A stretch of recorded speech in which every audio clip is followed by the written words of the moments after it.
Good morning students. बच्चों, आज हम कक्षा 7वीं का अध्याय 13 महामंत्री तेनालीराम करने जा रहे हैं। आप लोगों ने तेनालीराम के बारे में तो सुना ही होगा। तेनालीराम कौन थे? सम्राट कृष्णदेव राय के मंत्री। तेनालीराम बहुत ही चतुर और होशियार व्यक्ति थे। राजा कृष्णदेव राय को जब अपने प्रश्नों के हल नहीं मिलते थे तो वह हमेशा तेनालीराम से ही इनका हल ढूंढने को कहते थे, और तेनालीराम हमेशा अपनी सूझबूझ से उनके हर प्रश्न का उत्तर ढूंढ कर ला देते थे। ऐसा ही एक किस्सा मैं आप सबके सामने प्रस्तुत करने जा रही हूँ। एक बार सम्राट कृष्णदेव राय अपने प्रधानमंत्री, मंत्री और राजगुरु के साथ विचार विमर्श कर रहे थे, और उनके विचार विमर्श का विषय था प्रसेनजीत। प्रसेनजीत कृष्णदेव राय के न्याय मंत्री थे। उनके ऊपर रिश्वत लेने का आरोप लगा था कि उन्होंने प्रजा से रिश्वत ली थी, जबकि कृष्णदेव राय ये जानते थे कि न्याय मंत्री प्रसेनजीत बहुत ही ईमानदार व्यक्ति हैं। उन्हें इस चीज़ पर विश्वास नहीं हो रहा था। उन्होंने अपने मंत्रियों के साथ बैठकर सलाह मशवरा किया कि इस विषय में क्या किया जाना चाहिए। तो उनके प्रधानमंत्री ने कोई हल ना निकलता देखकर उनसे सलाह दी कि इस विषय में तेनालीराम से सलाह लेनी चाहिए। उसके बाद तेनालीराम को भी न्याय मंत्री प्रसेनजीत की गिरफ्तारी का समाचार मिल गया। वह भी प्रसेनजीत को भली भांति जानता था, और उसने समझ लिया था कि ये सब सेनापति की चाल है, क्योंकि सेनापति न्याय मंत्री के पद पर अपने छोटे भाई को बिठाना चाहता था। इसलिए उसने षड्यंत्र रचकर उन्हें फंसाने की कोशिश की है। तेनालीराम को सभा में बुलाया जाता है। वहाँ कृष्णदेव राय तेनालीराम से ये आग्रह करते हैं कि हम इस मामले की तह तक जाना चाहते हैं, इसलिए तुम ही कोई रास्ता बताओ। तेनालीराम उनसे 3 दिन का समय मांगता है कि वह 3 दिन के बाद इस विषय में कुछ अवश्य करेगा।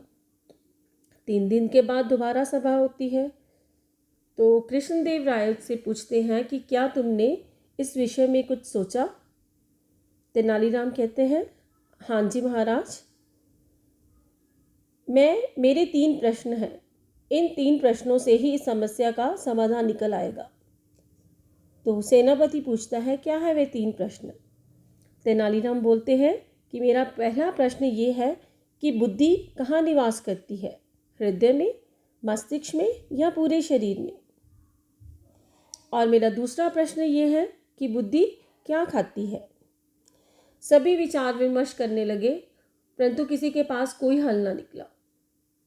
तब तेनालीराम ने इस प्रश्न का उत्तर 2 दिन बाद देने का विचार किया। प्रधानमंत्री ने उनसे आग्रह किया कि कृपया हमें 2 दिन दें, उसके बाद हम इस प्रश्न का उत्तर दे देंगे। तब प्रधानमंत्री ने उनसे तीसरे प्रश्न के विषय में पूछा, तो तेनालीराम ने कहा कि जब आप 2 प्रश्नों का उत्तर दे देंगे, उसके बाद मैं तीसरा प्रश्न बताऊंगा। उसके बाद दरबार समाप्त हो जाता है। प्रधानमंत्री, सामंत और सेनापति चिंता में पड़ जाते हैं कि अब क्या किया जाए। इस विषय में वो अपने एक विश्वास पात्र मित्र को तेनालीराम के पास सोने से सिक्कों से भरी 2 थैलियाँ देकर भेजते हैं, ताकि वह उनके पास जाकर इस प्रश्न का उत्तर ढूंढ लाए। विश्वास पात्र तेनालीराम के पास जाता है और उसे सिक्के की थैलियाँ देकर उससे प्रश्नों के उत्तर ले आता है। 2 दिन बाद दोबारा सभा होती है। तेनालीराम के प्रश्नों का उत्तर प्रधानमंत्री देता है। पहला प्रश्न, बुद्धि कहाँ निवास करती है? तो उसके पहले प्रश्न का उत्तर ये दिया जाता है कि बुद्धि हृदय में निवास करती है, ना वो शरीर में निवास करती है और ना मस्तिष्क में। सम्राट कृष्णदेव राय तेनालीराम की तरफ देखते हैं तो तेनालीराम बोलता है कि इसका उत्तर ठीक है।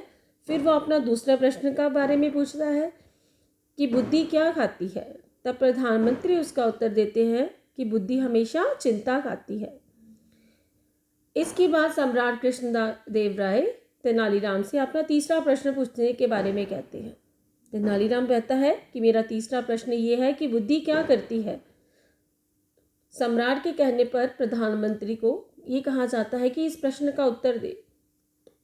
प्रधानमंत्री फिर उनसे 2 दिन का समय मांगता है।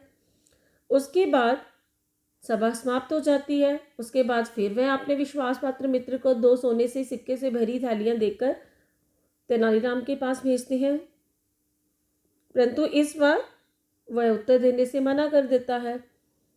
2 दिन बाद महाराज की सभा में तेनालीराम ये प्रश्न पूछता है कि मैं आशा करता हूँ कि मेरे तीसरे प्रश्न का उत्तर मिल गया होगा। सम्राट कृष्णदेव राय प्रधानमंत्री से तीसरे प्रश्न का उत्तर देने के लिए कहते हैं। तो प्रधानमंत्री बोलते हैं कि महाराज बुद्धि सब कुछ करती है। तेनालीराम कहते हैं नहीं, ये गलत जवाब है। वो कहते हैं किंतु आपको मेरी श्रेष्ठता माननी पड़ेगी। सम्राट कृष्णदेव राय कहते हैं कि हम तुम्हारी श्रेष्ठता स्वीकार करते हैं। तब तेनालीराम उन्हें कहते हैं कि मनुष्य अपनी आयु से नहीं बल्कि अपने गुणों से बड़ा होता है। यदि आप मुझे बुद्धिमान मानते हैं तो आप सिंहासन से नीचे उतर आए। प्रधान कृष्णदेव राय सिंहासन से उतर आते हैं और तेनालीराम झटपट उस सिंहासन पर बैठ जाते हैं। उसके बाद प्रधानमंत्री तेनालीराम को कहता है कि तुम तीसरे प्रश्न का उत्तर क्यों नहीं देते। तेनालीराम कहते हैं सावधान प्रधानमंत्री जी, इस समय मैं राजरी सिंहासन पर बैठा हूँ। फिर सम्राट की ओर देखते बोलते हैं क्यों महाराज, मिला उत्तर। सम्राट कृष्णदेव कहते हैं कि मैं कुछ नहीं समझ पा रहा हूँ। तब तेनालीराम सिंहासन से उठते हुए कहते हैं महाराज क्षमा करें, बुद्धि वही करती है जो कुछ आपकी आंखों के सामने है। वह चाहे तो किसी भी राजा को राज सिंहासन से नीचे उतार देती है और चाहे किसी को भी राज सिंहासन पर बिठा देती है। तब कृष्णदेव राय तेनालीराम से कहते हैं कि तुम बहुत चतुर हो। तो वह उसे कहते हैं कि परंतु तुमने इससे क्या साबित करना चाहते हो। तो तेनालीराम कहते हैं कि महाराज मैं ये साबित करना चाहता हूँ कि मैंने अपराधियों का पता लगा लिया है। फिर वह उन्हें सारी सोने के सिक्कों वाली सारी कहानी सुना देते हैं, जिससे तेनालीराम ने सोने के सिक्के उसके पास लेकर आए थे और उस सोने के सिक्कों से उन्होंने उत्तर जान लिए थे। महाराज को अब सारी सच्चाई का पता लग जाता है कि जो न्याय मंत्री प्रसेनजीत है वो निर्दोष है और असली दोषियों को सजा दे दी जाती है। सामंत, सेनापति और प्रधानमंत्री तीनों दोषी माने जाते हैं और तीनों को सजा मिल जाती है। धन्यवाद।